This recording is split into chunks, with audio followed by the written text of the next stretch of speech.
நம்ம இன்றைக்கி Vijay TV common man ஷோவில் தேர்ட் எபிசோடு பார்க்க போகிறோம். 3வது எபிசோடு அது ஸ்டார்டிங் எடுத்தோன்னே உங்களுக்கு தெரியும் இன்ட்ரடக்ஷன். அதில் ராஜு ஃபஸ்ட்டு பேசுகிறாரு. இன்னும் எத்தனை பேர் வரப்போகிறாங்கன்னு தெரில. அதை நினைக்கல ரொம்ப ஜாலியாக இருக்குன்னு பேசுகிறாரு. மாயா சொல்கிறாங்க புதியது போனால் எபிசோடில் இன்றைக்கி புதுசாக நிறைய பேர் வரப்போகிறாங்க. இது நியூ எபிசோடாக இருக்கும். போன வட்டம் அந்த எபிசோடில் நிறைய பேர் செலக்ட் ஆவாங்கன்னு நினச்சவங்க ரிஜெக்ட் ஆனாங்க. ரிஜெக்ட் ஆவாங்கன்னு நினச்சவங்க செலக்ட் ஆனாங்க. அந்த மாதிரி பேசினாங்க. உடனே அதுக்கு ராஜு சொல்கிறாரு பொண்ணை வர சொல்லுங்க அப்படின்னு சொல்லி கலாய்க்கிறாரு. பொண்ணா அப்படின்னு கேட்குறாங்க. ஆளை வர சொல்லுங்கன்னு சொன்ன பிறகு வராங்க. ஃபஸ்ட்டு வர்றது ஃபராஸ் கான். அவர் தான் ஃபஸ்ட்டு. அவர் ராஜு கேட்குறாரு நீங்கள் ஜென்ஸ் கிட்ஸ் தானே அப்படின்னு சொல்லி கேட்குறாரு. ஃபராஸ் என்ன சொல்கிறாருன்னா நான் 19 ஜென்ஸ், என்னோடய ஏஜ் ஜென்ஸ் கிட்ஸு, ஆனால் நான் 19 கிட்ஸ் மாதிரி தான் நடந்துப்பேன் அப்படின்னு சொல்கிறார். நீங்கள் என்ன பண்ணிகிட்ருக்கீங்க அப்படின்னு கேட்டப்போ நான் டீச்சிங்கு, இன்ஃப்ளூயன்ஸு, அப்புறம் பிஸ்னஸ்க்கு அட்வைஸராக இருக்கேன்ற மாதிரி சொல்கிறாரு. நீங்கள் எப்பேற்பட்ட ஆளுன்னு கேட்குறப்ப நான் மணி மேக்கிங் தான் நான் அப்படின்றாரு. அதுக்கு ராஜு சொல்கிறாரு நீ மணி மேக்கிங் அங்கே கிடையாது. அங்கே பிக் பாஸில் மணி மேக்கிங்லாம் எதுவுமே கிடையாது, சாப்பாடு தான் போடுவாங்கன்னு சொல்லி கலாய்க்கிறாரு. அவர் சொல்கிறாரு இல்லை நான் அதுக்குள்ளே போயிட்டு ஜெயிச்சு வெளியில் வரணும். நான் எப்படிப்பட்டவன் எனக்கே தெரில, நான் நல்லவனா கெட்டவனான்னு எனக்கே தெரில அப்படின்னு சொல்கிறாரு.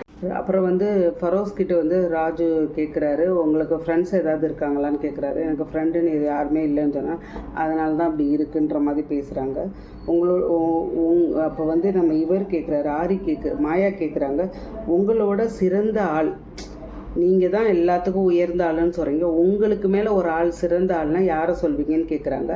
அப்போ இவர் சொல்கிறாரு, ஃபரோஸ் சொல்கிறாரு எலான் மாஸ்க்கு தான் என்னோட சிறந்த ஆள், அவர் மட்டும்தான் எனக்கு அப்புறம் ஒரு ஆளாக நான் நம்புவேன். அப்போ ராஜுபாய் கேட்குறாரு அதானி அம்பானி எல்லாம் கிடையாதா? அம்பானி தான் இந்த இதுக்கே ஓனர், விஜய் டிவிக்கே ஓனர் அவர் தான், அவரெலாம் கிடையாது, நான் அவரெலாம் கன்சிடரே பண்ணலைன்ற மாதிரி, அதுக்கு மேலே நான் பெரிய ஆளாக வருவேன் என்னோடய பிஸ்னஸ்லான்ற மாதிரி பேசுகிறாரு.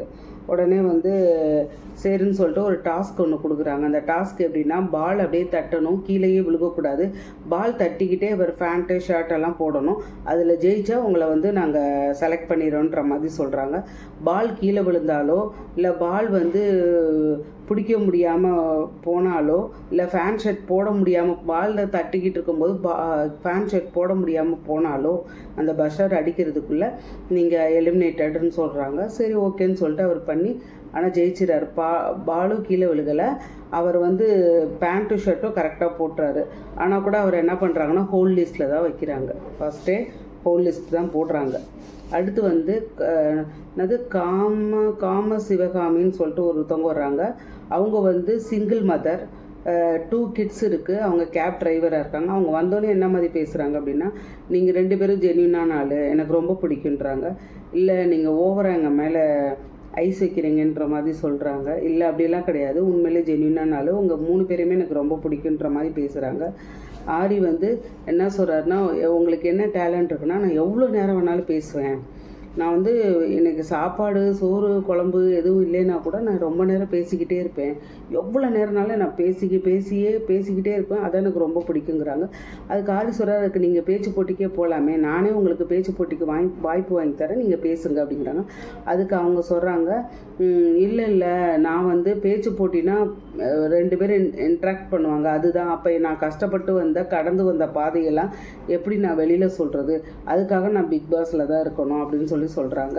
உடனே ஓவியா சொல்கிறாங்க நீங்கள் ரொம்ப ஸ்ட்ராங் லேடி, பட் உங்களை ஜட்ஜ்மெண்ட் பண்ண முடியலை, அதனால் எங்களுக்கு உங்கள் லைஃப்பை பற்றி சொல்கிறதுக்காக தான் வரீங்களான்றது எங்களுக்கு ஜட்ஜ்மெண்ட் பண்ண முடியல அப்படின்னு சொல்லி அவங்ககிட்ட சொல்கிறாங்க. சொல்லிட்டு சரின்னு சொல்லிட்டு அவங்களே என்ன சொல்கிறாங்கன்னா உங்களை ஹோல்டில் வைக்கிறோன்ற மாதிரி சொல்கிறாங்க. அடுத்து 2 பேர் வராங்க. ஒருத்தர் வெங்கடேஷன், இன்னொருத்தர் சந்திரமதி, 2 பேரும் சேர்ந்து அனுப்புகிறாங்க. உடனே அப்போ என்ன 2 பேர் வந்திருக்காங்கன்னப்போ உடனே ராஜு ஒரு கமெண்ட் பண்ணுறாரு, 2 பேராக வச்சு முடிச்சு விட பார்க்குறாங்களான்ற மாதிரி ஒரு கமெண்ட் எனக்கு புரியலை. காமன் மேன் ஷோ அவங்கவுங்க இதை நிரூபிக்க வர்றாங்க. ஆனால் நீங்கள் வந்து எப்படி வெளியில் அனுப்புறதுன்னு தான் இருக்கீங்க. அவங்ககிட்ட என்ன டேலண்ட் இருக்குதுன்னு கேட்குறீங்க. ஒவ்வொரு எபிசோட்லேயும் அதுதான் எனக்கு கேட்கன்னு தோணுது. காமன் மேன் ஷோனா எப்படி உங்களுக்கு அவங்ககிட்ட வந்து ஏதோ ஒரு திறமை இருக்குது, அதை வெளிக்கொண்டு வர முடியுமா முடியாது, அது மட்டும் தானே பார்க்கணும். ஆனால் நீங்கள் வரும்போதெல்லாம் என்ன திறமை இருக்குதுன்னு கேட்குறீங்க. அது கொஞ்சம் கஷ்டமாக இருக்குது. இவங்க 2 பேரும் வர்றாங்க, அதை பற்றி பார்ப்போம். சந்திரமதிக்கு வந்து 35 வயசு வருது. அவங்க என்ன சொல்கிறாங்கன்னா, நான் வந்து மணிப்பூரில் பிறந்து சென்னையில் பிறந்து மணிப்பூரில் நான் வாழ்ந்த பொண்ணுன்ற மாதிரி பேசுகிறாங்க.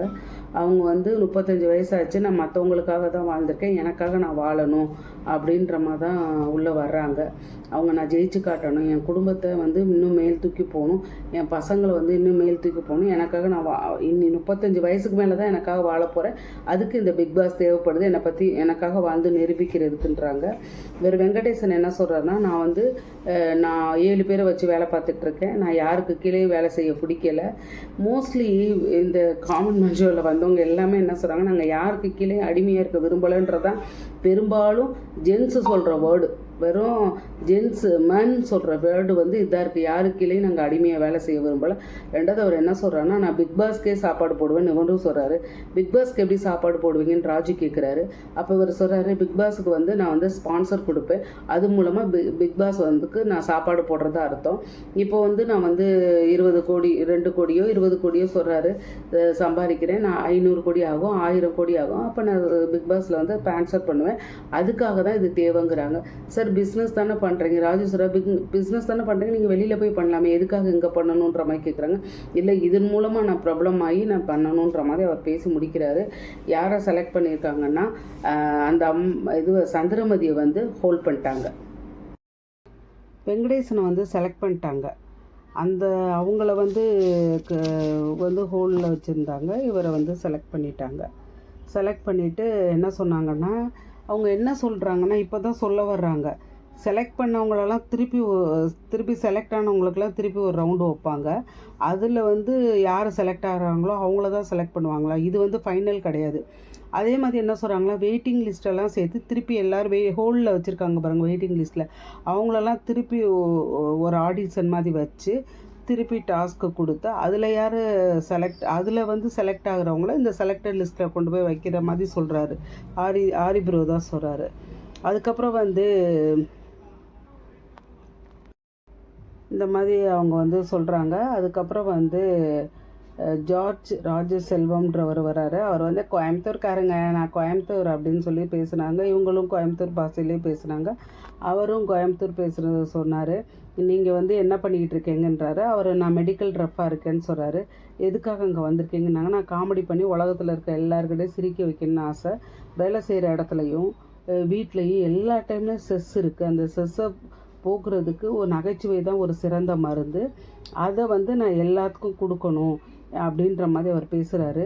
ரெண்டாவது வந்து எதுக்காக இதை நீங்கள் பண்ணணும் அப்படின்னப்போ, நான் ரொம்ப கஷ்டப்பட்டிருக்கேன், சின்ன வயசுலேருந்து சாப்பாட்டுக்கு இல்லாமல் கஷ்டப்பட்டிருக்கேன். எங்கள் அம்மா வீட்டு வேலை செய்வாங்க, வெளியிலேருந்து துணி வாங்கிட்டு வந்து அதை கொடுப்பாங்க. அதை போடும்போது அந்த பனியன் நீளமாக இருக்கும், நான் போட்டிருக்க ஃபேண்ட்டே வெளியில் தெரியாதுன்ற மாதிரி அவர் சொல்கிறாரு. நான் கஷ்டப்பட்டேன், அதனால் எல்லாத்தையும் சிரிக்க வச்சு சந்தோஷமாக இருக்கணும்னு. இது உங்கள் ஒய்ஃபுக்கிட்ட நீங்கள் காமெடி பண்ணியிருக்கீங்களான்னு கேட்குறாங்க. நான் காமெடி பண்ணியிருக்கேன், நல்லா காமெடி பண்ணுவேன்ற மாதிரி சொல்கிறாரு. கோயம்புத்தூர் எதை வச்சு நீங்கள் சொன்னால், எனக்கு பிக் பாஸில் போனால் நீங்கள் எப்படி அங்கே சர்வே பண்ணுவீங்கன்னு கேட்குறாங்க. என்னோடய கோயம்புத்தூர் குசும்பு இருக்குது, அதை வச்சு நான் சர்வே பண்ணுவேங்க அப்படின்னு சொல்லி சொல்கிறாங்க. சரி, அப்போ வந்து எல்லாத்தையும் நான் கலாய்ச்சி சர்வே பண்ணுவேன், அப்போ நீங்கள் என்னை பற்றி ஏதாவது கலாய்ங்க அப்படின்னா. அவர் கலாய்க்கலை, ஓவியா கேட்குறாங்க அந்த மாதிரி. அவர் கலாய்க்காமல் என்ன சொல்கிறாருன்னா, ஊரே வந்து ஆர்மி இராணுவத்தில் ஆர்மி வச்சிட்ருக்கு, ஆனால் அந்த டைமில் வந்து ஓவியா ஆர்மின்னு சொல்லிட்டு வெளியில் வந்து இவங்க வச்சுட்டு இருந்தாங்க.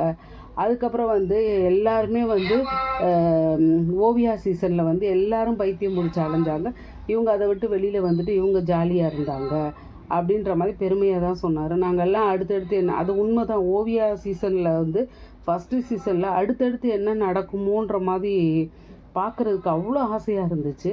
அது அவர் சொல்கிறது உண்மை தான். ராஜு சொல்கிறாரு, என்னை பற்றி சொல்லுங்கன்னு சொல்கிறாரு. எல்லோரும் கப்புக்கு சண்டை போட்டுட்டு இருக்கும்போது நீங்கள் ஊடால வந்து கப் எடுத்துகிட்டு போயிட்டீங்க, கேட்டால் வந்து தங் லைஃப்னு சொல்லிட்டீங்கன்னு. அதுவும் அவர் உண்மை தான். அசால்ட்டாக தூங்கிட்டு இருந்து எழுந்துச்சி வந்து கப்பு வாங்கிட்டு போனார் ராஜு. அதுக்கப்புறம் வந்து ஆரி ப்ரோவை பற்றி சொல்லுங்கன்னு ராஜு சொல்கிறாரு. அதுக்கு ஆரி ப்ரோ வந்து எபிசோடே 1 மணி நேரம் தான், ஆனால் ஆரி ப்ரோ 1 ஹவர் 1.5 மணி நேரம் பேசுவார் அப்படின்னு. அப்போ மாயாவை பற்றி சொல்லுங்கங்கிறாங்க. மாயா வந்து விஷ பாட்டிலு, உண்மையை தான் சொல்கிறாரு. மாயா வந்து ஒரு விஷ பாட்டிலு. அவங்க வந்து பக்கத்தில் இருக்க ஃப்ரெண்டவே அடித்து தூக்கிட்டு போயிட்டுருப்பாங்க, அதனால தான் அவங்க திருப்பி வந்து உட்காந்துருக்காங்கன்ற மாதிரி அவர் எல்லாருமே தான் கலாய்ச்சார். இவரை மட்டும், ஓவியாவை மட்டும் கொஞ்சம் நல்லபடியாக பேசினார். சரி வேறு ஒரு டாஸ்க் இருக்குது, அதை பண்ணால் தான் நாங்கள் உங்களை செலக்ட் பண்ணுவோன்றாங்க. என்ன டாஸ்க்னால், ஒரு லப்பர் பேண்ட் எடுத்து இந்த மூக்குக்கு மேலே மாட்டி விட்டாங்க, லப்பர் பேண்ட் போட்டு விட்டாங்க. மாயா போட்டு விட்ட பிறகு அந்த மூக்காலேயே அந்த லப்பர் பேண்டை வந்து கீழே கொண்டு வரணும், அதான் டாஸ்க்கு. சரின்னு சொல்லிட்டு மூக்கை வச்சு இப்படி பண்ணார். அவரால் பண்ண முடியல. டாஸ்க்கு நீங்கள் பண்ண முடியலன்னு சொன்னோன்னா, இந்த லப்பர் பேண்ட் தான் என் வாழ்க்கையில் விளையாடிடுச்சான்ற மாதிரி கேட்டார். அப்புறம் இவங்கெல்லாம் நல்லா பேசிவிட்டு, ஓகே உங்களை வந்து நாங்கள் வெயிட்டிங் லிஸ்ட்டில் வச்சுருக்கோன்ற மாதிரி அவர் சொல்லிட்டார். எனக்கு இறைவன் கொடுத்த வரம் சிரிப்புன்ற மாதிரி ரொம்ப நிறைய நேரம் பேசினார். அந்த கோயம்புத்தூர் பாஷையில் பேசும்போது நமக்கு கொஞ்சம் கேட்குற மாதிரி, அது கொஞ்சம் சுறுசுறுப்பாக கேட்குற மாதிரி இருந்துச்சு. மற்றதெல்லாம் எப்படா முடியுன்ற மாதிரி தான் இருந்துச்சு. அவர் பேசும்போது உண்மையிலே கொஞ்சம் கேட்கணுன்னு ஆர்வம் இருந்துச்சு. அடுத்து வந்தவர் வந்து இவர் வெயிட்டிங் லிஸ்ட்டில் வச்சுட்டு அனுப்பிட்டாங்க. அடுத்து வந்தவர் ஜேசன் கௌசிக். இவர் வந்ததுலேருந்து இவர் பேரை பற்றி இவரோட பேரை 10 தடவை சொல்லியிருப்பார், ஜேசன் கௌசிக்னு சொல்லிட்டு. அதுக்கப்புறம் வந்து பார்த்தா அவர் என்ன சொல்கிறார், நீங்கள் என்ன பண்ணிகிட்டு இருக்கீங்கன்னா, நான் அசோசியேட் டைரக்டராக இருக்கேன் அப்படின்னு சொன்னார். அசோசியேட் டைரக்டரா, அப்போ என்ன வேணும் உங்களுக்கு, எதுக்காக இங்கே வந்தீங்கன்னு சொன்னப்போ, நான் வந்து என்னோடய பேர் தெரியணும் அப்படின்னு. இப்போ தான் நாங்கள் 10 தடவை சொல்லிட்டோமே, நீங்களே 4 தடவை சொல்லிட்டீங்க, உங்கள் பேர் தெரிஞ்சிச்சு, நீங்கள் கிளம்ப. இல்லை, ஊருக்கே தெரியணும், எங்கள் அம்மா அப்பா என்னை எப்படி வளர்த்தாங்க, எப்படி பார்த்துக்கிட்டாங்க, எந்த மாதிரி என்னை வச்சுருந்தாங்கன்னு உலகத்துக்கே தெரியணுன்ற உங்கது எங்களுக்கு ஏன் உலகத்துக்கு தெரியணுன்ற மாதிரி இவங்க திருப்பி கலாய்ச்சி கேட்டாங்க. அவரும் சிரிச்சுட்டே சொன்னார், சரி வேறு என்ன பண்ணியிருக்கீங்கன்னா, நான் பாக்ஸிங் பண்ணியிருக்கேன், பாக்ஸிங்கில் கோல்டு மெடல், காமன்வெல்த்லலாம் போய் கோல்டு மெடல்லாம் நான் வாங்கியிருக்கேன் அப்படின்னு சொல்லிட்டு சொன்னாங்க. சொன்னோன்னே அப்போ கோல்டு மெடல் ஆரி கேட்டார், கோல்டு மெடல் தானே, அப்புறம் எதுக்கு நீங்கள் கவலைப்படுங்க, அது பேர் தான் வந்துச்சு பார்த்தீங்களா, நான் கோல்டு மெடல் வாங்கியிருக்கேன், நான் சொன்னால் தான் உங்களுக்கே தெரிஞ்சிருக்கு, அது கூட உங்களுக்கே தெரியலை அப்படின்னு சொன்னோன்னா அதோட ஓகேன்ட்டு விட்டாங்க. அப்புறம் உடனே அவருக்கு எந்த டாஸ்க்கும் எனக்கு தெரிஞ்சு வைக்கலை, நான் பார்த்த வரைக்கும் அவருக்கு எந்த டாஸ்க்குமே இல்லை. ஒருவேளை அந்த அசோசியேட் டைரக்டர்ன்ற முறையில் வர எடுத்தாங்களான்னு தெரில. நீங்கள் டிஸ்டர்பாக இருக்கீங்க அப்படின்னு சொல்லிட்டு, இருங்க நாங்கள் வந்து உங்களுக்கு ரிசல்ட் தரோன்னு சொல்லி இறங்கி ஆரி ப்ரோவும் ராஜுவும் இறங்கி வந்து அவர் கையில் வந்து செலக்டட் கார்டை கொடுத்து அவரை செலக்ட் பண்ணிட்டாங்க. ஒருவேளை ஒரு மாதிரி பேசுனா தான் செலக்ட் பண்ணுவாங்களா என்னன்னு எனக்கு தெரியல. அபிநயா அடுத்து 2வது ரவுண்டில் வந்து 2 பேர் வர்றாங்க, அபிநயாவும் ஐஸ்வர்யாவும் வராங்க. அபிநயா வந்தோன்னே அது இஷ்டத்துக்கு கடன்னு பேசுது.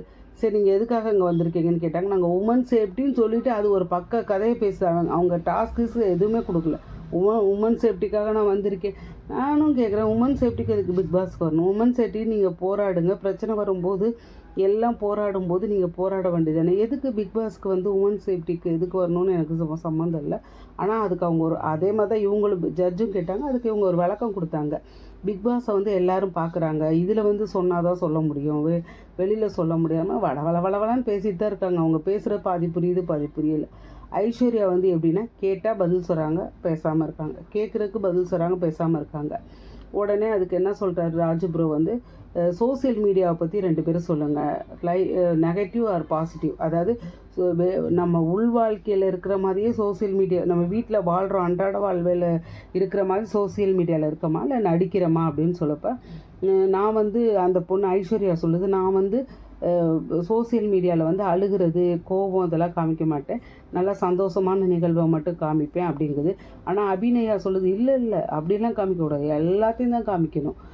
எதுக்கு நம்மளை நம்பி வந்து சோசியல் மீடியாவில் வந்து 2500 பேர் இருக்காங்க, அவங்க நம்மளை ஃபாலோ பண்ணியிருக்காங்க. நான் கேட்குறேன், சோசியல் மீடியாவில் வந்து எதுக்கு நம்ம இன்ஸ்டாவை எடுத்துக்கோங்க, ஃபேஸ்புக்கை எடுத்துக்கோங்க, ஒரு கருத்து சொல்ல வரணும். இப்போ சில பேர் அந்த பிக் பாஸ் காமன் ஷோவே பார்க்க முடியாதவங்க இதை போட்டுகிட்டே ஹெட்ஃபோன் போட்டே கேட்டுட்டு போகலாம் இப்போ நம்ம பேசுகிறத. 2வது ஒரு சந்தோஷமான விஷயம், ஒரு ட்ராவல், ஒரு விளாக் போடுவோம், ஒரு சமையல் பண்ணுவோம், அதை பார்த்துட்டே போடலாம். அதுக்கு தான் அவங்கள்ட்ட போய் அழுதுகிட்டு டெய்லி சண்டை போட்டுக்கிட்டு நம்ம வீட்டுக்குள்ள உள்ள எல்லா பிரச்சனையும் சொல்லலாம், ஓரளவு சொல்லலாம். எல்லாத்தையும் சொல்லிவிட்டு அவங்களே ஏற்கனவே வேதனையில் தான் இன்ஸ்டாவை ஓப்பன் பண்ணுவாங்க. நம்ம கூட கொஞ்சம் வேதனைப்படுத்துது. ரொம்ப சங்கடமாக இருந்துச்சு அந்த பொண்ணு சொல்கிறது. அதோடு வந்து 2 பேரையுமே வந்து வெயிட்டிங் லிஸ்ட்லேயே போட்டாங்க. இதில் வந்து செலக்ட் ஆனது 2 பேர் தான். கௌசிக்கு, அதுக்கப்புறம் வந்து அந்த வெங்கடேஷன் சொல்லிட்டு வேலை கொடுப்பேன்னாரு அவர். அந்த 2 பேர் தான் செலக்ட் ஆனாங்க. மற்ற எல்லாருமே ஹோல்டு தான். ரிஜெக்ட்டுன்றது அந்த காமாட்சின்றவங்களை மட்டும்தான் ரிஜெக்ட் பண்ணாங்கன்னு நினைக்கிறேன். ஓகே, பாய் மக்களே. எனக்கு சப்ஸ்கிரைப் பண்ணுங்கள், லைக் பண்ணுங்கள், ஷேர் பண்ணுங்கள், பிடிச்சிருந்தா கமெண்ட் பண்ணுங்கள். தேங்க்யூ, பாய். நாளைக்கு சந்திக்கலாம்.